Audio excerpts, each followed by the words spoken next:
see those pretty beers? Well, how do you do? I am Tom the Beer Whisperer, and I wandered into White River, and they had 5 new ones on tap. And I actually came in here specifically just to get the stout, the Shadow Rock stout, because it's just a great foreign export style stout. Is there anything else? It's 8%, right? What did we make the stout this time? What it came out 6? 8. Is it 8? It's 8. Stout's at 8. Yeah. So it's a nice for a foreign. You don't have to know the IBUs, do you? No, but I can get them for you. That's not a biggie. So I got a few new ones here. Now I turned the thing around. She had them in order for me, but I flipped it around so you could see them there. So let's see. This one here is the Cranberry Spiced. What else spices are in this? Mainly cinnamon. Ginger, cinnamon, cardamom, and ginger, cinnamon, cardamom, and nutmeg. Ginger, cinnamon, cardamom, and nutmeg. Okay. And then cranberries, obviously. Yeah. Oh, the nose is nice. Yeah, I get a lot of ginger on the nose. Yeah, got a ginger and a cranberry. Yeah. And I get a little cinnamon. Yeah. Oh wow, wow. You know what? I like to cook, so every time I have something, I think, how could I use that in cooking? And that'd be great to marinate a turkey breast. And if you're just cooking a whole turkey breast, just to soak that about 24 hours, that cranberry and the spices would be great.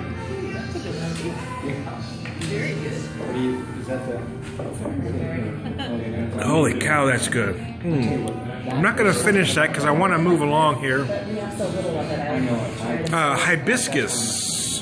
What's all in the hibiscus? Well, it's a Belgian Golden Ale base. Oh, okay. Hibiscus Belgian Golden. I should have picked a better spot. I get in the glare there. Here we go. Oh, yeah, the aroma is nice. Huh? Belgian Goldens are typically a little floral on the nose anyway, but then you get that added hibiscus. Oh, yeah.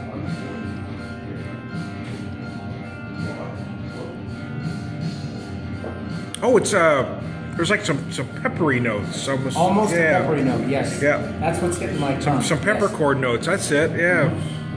Yeah. Now I wasn't following you, but now I get what you're saying. It's got a little pop. To the tongue, yeah. You get that flowery, those floral notes early on, and then you get those pepper notes kind of dance on your tongue.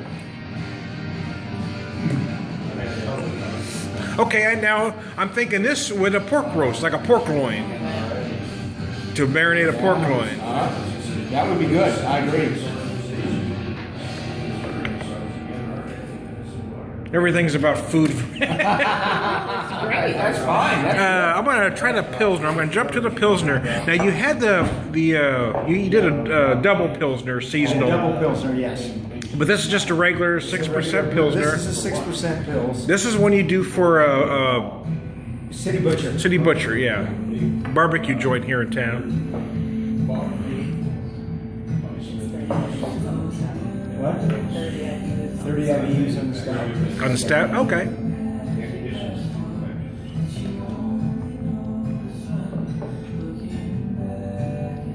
Oh, it's a good Pilsner. You feel a big bready malt. It almost has hold on.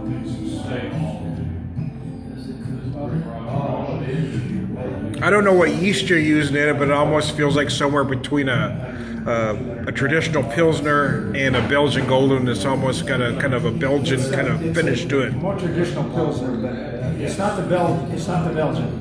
And I'm trying to remember. No, but it has a Belgian feel about it. It's good. Huh? In the finish, it almost feels Belgian-esque, yeah.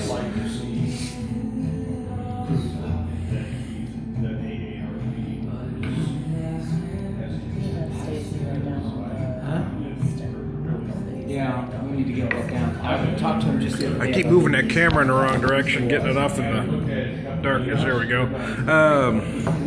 Wired Red. You want me to hold it? Yeah, if you want to. There we go. Now I got a cameraman. There we go.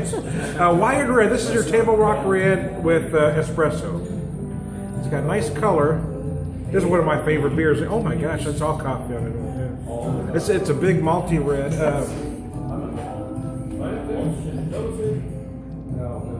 Oh my gosh.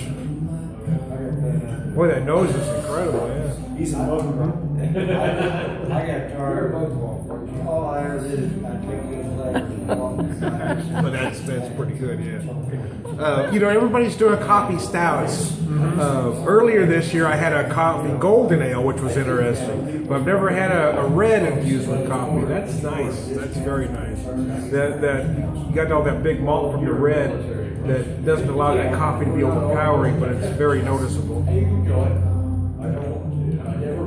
I came in here just for one beer. I was going to have the Shadow Rock Stout because I love it, but I got tucked into a flight here, so oh, it's very nice. All the beers are great. I love this place. Let me get to the stout now.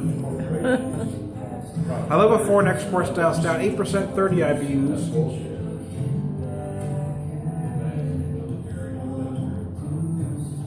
You get hints of coffee and chocolate on the nose. As well as, hold on, I'm waiting for something else. I'm going to take a drink, then I'm going to tell you later. I'm getting better discounts with that one. But you hang out with us. Oh, there's something else there on the flavor, though. Hold on.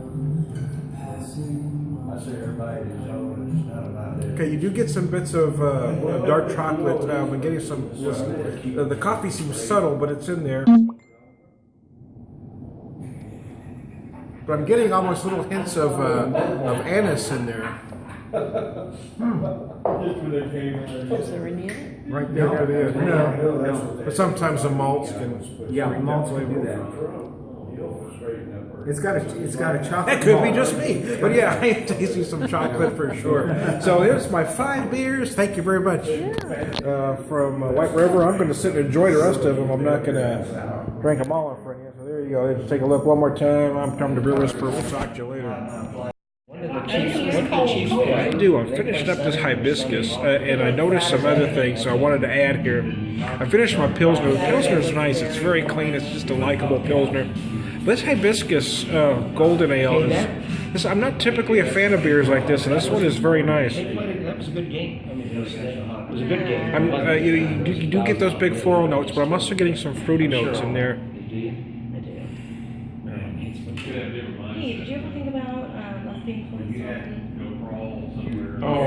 As I take my last sip there, yeah, it's very nice. It's got this beautiful, clean, crisp, dry finish that makes it very likable. So there you go. There's the hibiscus, and I may be back with more notes on the other stuff. Who knows what I might do?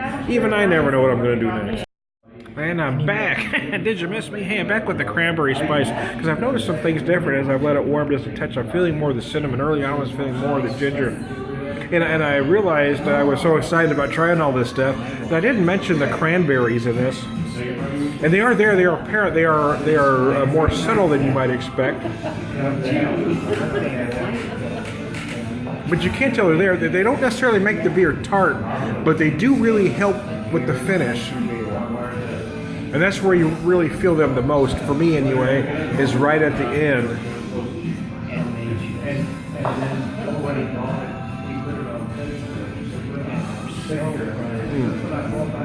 You know, a lot of spice beers fail because one spice overpowers everything else. In this particular beer, everything is very cohesive. It all melts together, and then the cranberry's there, but it's not overwhelming. So there you go. Woo. I'll be right back.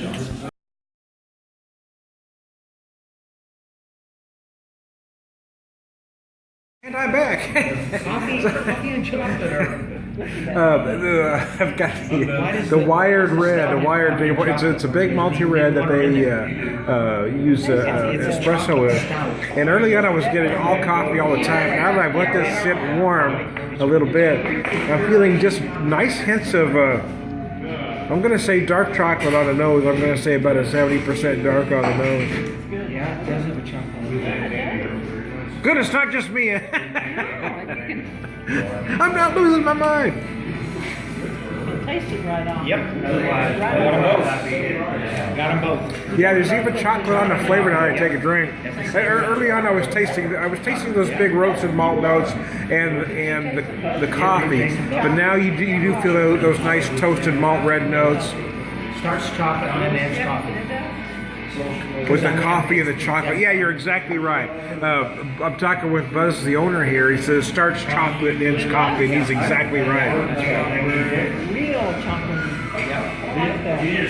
I don't know what. Buzz, well, I got the camera running. Is there anything you want to say about your place here? Oh, Sure he does. Well, okay. How about if I do it this way? How long have you been open? I'll do an interview with you off camera. It'll be 3 years the end of this month. 3 years at the end of this month. And you've recently you've had a head brewer change. At a head brewer change, yes. And this spring we're going to have a kind of a rebranding, all new labels for all of our cans. Really? Okay. And we're going to bring out several new beers. In case you couldn't hear that, they're doing a rebranding. They're going to do some new labels and several new beers coming out in the spring. In the spring. Spring, yes. Awesome. We're going to have an American blonde. American blonde. And we're going to have we're going to call it an Ozark style IPA. Ozark style IPA. What does that mean? Well, it's just. Am I going to have to wait to find out? You're going to have to wait to find out. Ozark style IPA. It's going to be. What's that made with bacon or? No, it's not a bad idea. What does Ozark style mean? But I'm not sure that they'll let us put bacon in there. Is there corn in that, or what are we putting in that thing? But I think it's going to be certainly a hoppier beer than we've had in the past. Okay. And but it's going to be. We're trying not to just copy everybody else's IPA. You're not going to get into that hops fight. No, we're not. No, we're going to try to make this a real, a distinctive IPA. It's a distinctive IPA. Yes. So we're calling it Ozark style. Ozark style. Well, I'll keep you posted on the Ozark style IPA. There you go. I'll be back. And I'm finishing off my flight here. You gotta love these glasses, don't you? I love these little Belgian glasses. These are adorable. I love these. I got one at home actually. I got one small one and one that size at home. I need to get 5 so I can set my own flight up at home. Absolutely. This stout is something special. I gotta tell you, I love this stout.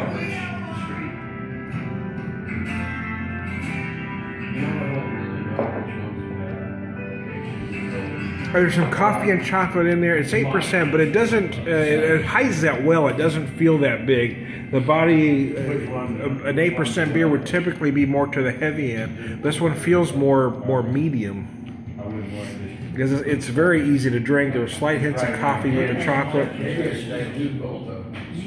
good. That's good. Yeah, that's good beer. There are slight peppercorn notes at the end. This is just a nice beer, and I love this place. I love the atmosphere, the look of the joint, and the people are nice. Danny, the bartender, has always been good to me since the first time I come in here. And I'm a rather obnoxious guy, so I'll be back.